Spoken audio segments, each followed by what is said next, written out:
Hey YouTube, for this video I wanted to take a look at National Objectives in Axis and Allies Anniversary Edition.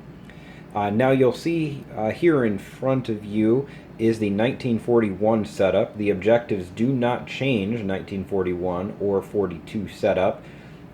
Your starting locations might change a little bit, but the territories that you want to conquer are still the same regardless. Now we're going to try and do this in two videos. One video looking at the Axis objectives one at a time, the other one looking at the Allied objectives. Every country has a couple. Most of them are worth 5 apiece. However, there is one, I believe, the Soviet Union. They only have 2 objectives. One is worth 10, one is worth 5. Italy has 2 objectives. They're each worth 5. The U.S. has 4 objectives and they are each worth 5. The others all have 3. So I am going to be referring back to the manual a couple of times just to make sure I get it right, because there's a lot of countries, a lot of combinations of countries, so I might have to pause a couple of times. I have the manual just off to the side over here. So we're going to start with the Axis, and we are going to specifically start with Germany, so we'll move in a little bit there. So Germany is going to get 5 extra IPCs every turn where the following things are true. So for their first objective, if they control all of the following territories, and that's going to be France, Northwest Europe, Germany, Czechoslovakia, Hungary, Bulgaria, Romania, and Poland. So these are their core territories, Western Europe, Northwestern Europe, Germany, Czechoslovakia, Poland's up there, and Bulgaria, Romania. So just for controlling them, in addition to any IPCs they would normally get, they get an extra 5. And that is if any Axis country controls those. So in this case, since they start out controlling them, if, let's say, they lose one to Russia and then Italy comes in and takes it, it would divert control over to Germany. So that rule doesn't necessarily matter here, but there could be other territories later that say must be under Axis control, and I just wanted to clarify right from the get-go that if Italy takes it or Japan takes it, that does still count, unless otherwise stated. Typically, these are all going to say if an Axis power or an Allied power controls these things. So that's one, and that shouldn't be too difficult for Germany to control, at least early on. I mean, that's what they start with. Now, in a 1941 setup, Russia is going to go before Germany, so Russia might attack and take something. Or, I'm sorry, I had that backwards. In a 1942 setup, Russia will go first. However, in that scenario, Germany's front is pushed further this way, so that they probably are still going to get that advantage, at least for the first turn, probably for longer than that. Their second objective is to control at least 3 of the following territories. So they don't need to control all of these, but they do need to control at least 3, some combination of them. And that's going to be the Baltic states up in the north, East Poland over here. Then we've got Ukraine and Eastern Ukraine, and Belarusia, which is right over here. Oops, sorry, right up there. So if they control 3 of those 4, then they get an extra 5 IPCs. Now, Belarusia and Eastern Ukraine are a little further back. Their best bet is going to be to try and get these 3 along the border and control those. In a 1942 setup, again, they are further forward, and so it's going to be a little bit easier for them. But in this scenario, they have more offense up front, and they also go before the Soviet Union. So that's their second objective. Their third objective involves controlling at least 1 of these 2 territories, and that is either Karelia up here or Caucasus down here. So not only do you, if you were to take one of those, do you deprive your enemy of a factory and potentially an anti-aircraft gun, if they haven't moved it out of the way, and the extra production from it, and now those factories are yours to use, you also get an extra 5 IPCs for controlling one of those territories, which is nice. Now we're going to continue focusing on this side of the world, and we're going to take a look at Italy. Italy just has 2 objectives, and they're mostly focused on the Mediterranean, Middle East here. So Italy can get 5 extra IPCs if the Axis powers control all of the following territories. So unlike that German one where it said any of them, this is an all of these territories must be under Axis control. So I don't think it surprises anyone that both Italy and the Balkans, the territory of Italy and the Balkans, are the first 2 countries, or first 2 territories rather. Morocco, Algeria, so that's North Africa, is another one. Libya, so we're moving across North Africa. And Libya, so that's the last one. But there also can be no enemy surface ships in sea zones 13, 14, and 15. So that's going to be no enemy surface ships in the Mediterranean along here. This doesn't count anywhere along there. And they need to control Italy, and they need to control the Balkans, and they need to control this part of North Africa, Morocco, Algeria over here, and then Libya over there.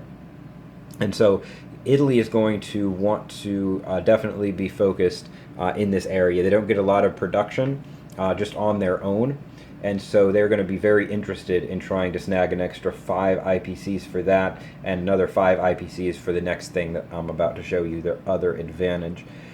So Italy also has a control at least 3 of the following territories, kind of like Germany did. Those territories are going to be Egypt, Transjordan, France, and Gibraltar. Gibraltar is not worth anything, but it is on the list. Italy needs to control, or I'm sorry, the Axis need to control 3 of those 4. Now, you're probably going to have France, at least for a while, so you've got that. And if Germany can take Egypt on turn 1, and Italy is not needed somewhere else desperately, Italy could sweep in here and take Transjordan, which would secure 3 of those provinces, 3 of those territories. Now, if you are able to maintain control of Morocco, the British haven't landed on it and the Americans haven't gone yet, you are going to get that one as well, which is going to be hugely beneficial, trying to successfully have both of those national advantages and this extra 10 IPCs, which is a huge benefit to Italy. So if we look here, I'm just going to move this stuff around. Italy itself is worth 6, the Balkans are worth 3, and then down here in Libya, I think that's worth 1. So that's 10 production that they get, and these 2 advantages give them another 10. So that is huge. Plus, if they happen to get Transjordan, that's worth another 1 over there. They do just have the 1 transport, as we talked about in the Italy video, so you are limited. You can't send somebody to Morocco and Egypt and Transjordan. You're going to have to pick. But there is a scenario where you could potentially get both of those on the first turn, depending on what else is going on. Now finally, we are going to move over to Japan. Japan has 3 objectives. The first one, they get an extra 5 IPCs if the Axis controls all of the following territories. And that's going to be Manchuria up here. That's also going to be Gansu, just below Manchuria, which they also start with. And it's going to be French Indochina, Thailand down here. So Japan actually controls all of those, even in a 41 setup from the get-go, which is nice for them. They also are going to get an extra 5 IPCs if they control at least 4 of the following territories. So that's going to be Kwangtung, which is down here, currently in British hands at the start of the game. East Indies, which is one of the money islands down here. That's also something we're going to try and grab on the first turn. Borneo, another money island. Let me adjust that. There we go. That we're going to try and grab on the first turn. And the Philippines, which, if we do everything else, probably is going to be outside of our grasp. But if for some reason maybe we don't go for one of the other territories, we could try and take the Philippines and still succeed in this national objective. And then we've got New Guinea, which is over here, and again, that's probably one we're going to take, and the Solomon Islands. So we're going to need to take 4 of those to succeed. If we take these 3 and we take Kwing Tung, that is going to be enough. If we don't take one of those, then we're going to want to either take the Solomon Islands or the Philippines. Solomon Islands, there's nothing on, we can take it for free, but it is not worth anything. The Philippines, having control over that is worth something to the U.S. I believe that is one of their national objectives. Let me check my sheet over here. Yep, so by taking that, we deprive the U.S. of 5 production. So if there were, between Solomon and Philippines, if there was something that we wanted to, one of the other 4, there was something that we decided not to take, the Philippines would be the better option if we have the forces. Now, if we don't have the forces, we could still get our 5 by going after the Solomon, but it's going to hurt our enemy more if we take out the Philippines. If we, include the Philippines as one of those 4. And finally, the Axis, or I'm sorry, Japan gets another 5 IPCs if they control 1 of the following territories. And these are going to be big ones. They're probably not going to take on the first turn. That's going to be Hawaii or India or Australia. Now, if you are playing by Victory City, Honolulu is a victory city, and so you do have that advantage. It is only worth 1. If otherwise, it is not. You could use it if you're really wanting to threaten the U.S., but if you're focusing on this direction, Hawaii isn't going to be that valuable to you unless there's something going on here against the American fleet. That probably isn't going to be one worth going after, unless, again, that's going on and you need a base closer to the U.S., or you're playing by Victory City. Australia is worth 2 production. It is kind of, a little bit out of the way, not quite as much as Hawaii, but it could be worth going after. But the one that I see as the most valuable is going to be India. It's worth 3 production. It's right on your path this way and that way. And there is an anti-aircraft gun there, so taking it, you could put a factory there. Taking out India is probably going to be the most likely, but the other ones are still open. And if you take that, you get an extra 5 IPCs as Japan. So that is a rundown of the national objectives for each country. If you are playing with these, that might cause you to modify your strategy a little bit, depending on what you were otherwise going to do. If there are two territories you could attack and you were thinking going one direction but weren't firm on it, and going the other way is going to net you an extra 5 IPCs, you might switch. You don't want to necessarily put yourself in a super vulnerable position.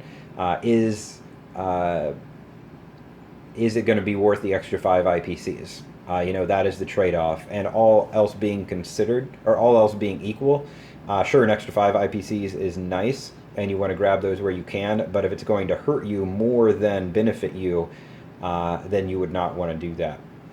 Typically, these are all things that you're probably going to be at least somewhat looking at anyway. There isn't something that's totally random, like Germany has to take Australia, or Japan has to take Egypt, or something like that, where you'd really have to think through, how am I going to do this in an effective way. Typically, all of these objectives are at least in the realm of something that you're probably thinking about doing anyway, which is kind of nice. So that is the Axis. I will go ahead and make a video looking at the Allied national objectives here shortly. And just like the Axis, each ally has their own unique things that they are going to want to focus on to get some bonus IPCs.